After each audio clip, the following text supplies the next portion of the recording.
Hari Kebangkitan Nasional merupakan bangkitnya semangat nasionalisme, persatuan, kesatuan, dan kesadaran untuk memperjuangkan kemerdekaan negara Indonesia. Hari Kitnas ditandai oleh dua peristiwa, Ikrar Sumpah Pemuda dan diambil dari tanggal berdirinya organisasi Budi Utomo, didirikan oleh Dr. Sutomo dan para mahasiswa Stovia di Jakarta. Dr. Sutomo dan para cendekiawan kalangan suku Jawa dan Madura ingin mendirikan sebuah organisasi yang bergerak di bidang sosial, ekonomi, dan budaya tanpa melibatkan unsur politik yang bertujuan untuk memajukan kebudayaan Jawa. Awalnya Budi Utomo merupakan perkumpulan cendekiawan Jawa dan memiliki ikatan kuat dengan kebudayaan Jawa. BJO Srike seperti dikutip Akira Nagazumi dalam Bangkitnya Nasionalisme Indonesia halaman 230-231.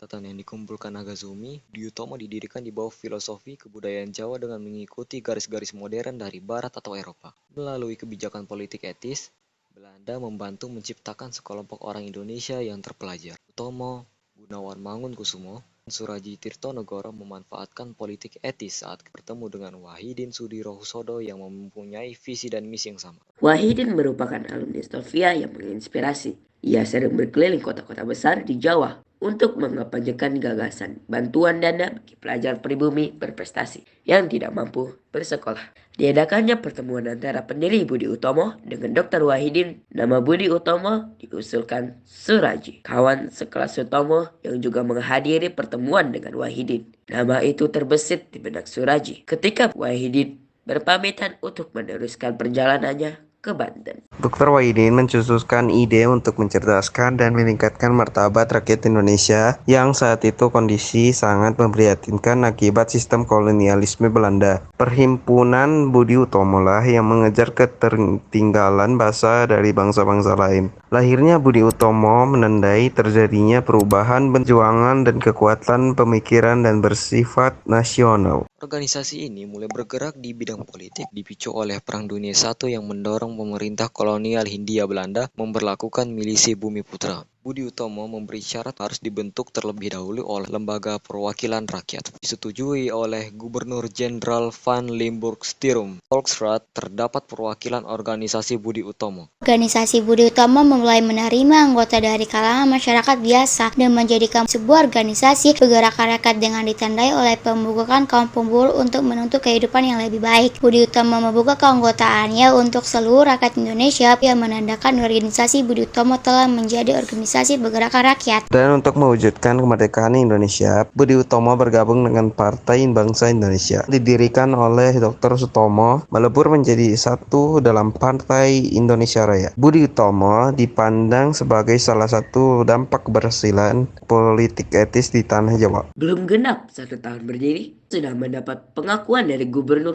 Jenderal Johannes Benedictus van Hout dan berhak berdiri di hadapan pengadilan Hindia Belanda dalam kedudukan yang sama dengan seorang sipil Eropa. Badan Pengembangan dan Pembinaan Bahasa menuliskan perjuangan yang selama ini bersifat kedaerahan berubah menjadi bersifat nasional dengan tujuan mencapai kemerdekaan Indonesia. Perjuangan yang selama ini dilakukan dengan secara fisik juga dilakukan dengan cara memanfaatkan kekuatan pemikiran. Cara perlahan Budi Utomo banyak dicontoh dan muncul organisasi pergerakan di masa selanjutnya seperti Serikat Dagang Islam, Indus Party, Perhimpunan Indonesia, dan Muhammadiyah. Presiden Soekarno menetapkan tanggal 20 Mei sebagai Hari Kebangkitan Nasional pada 20 Mei 1948 di Istana Kepresidenan Yogyakarta berdasarkan keputusan Presiden Kepres nomor 316 tahun 1959 yang bertujuan untuk menumbuhkan kesadaran masyarakat untuk memperkuat perbedaan bangsa, mempertebal rasa harga diri dan kebanggaan nasional, dan mempertahankan kesemangat persatuan dan kesatuan nasional.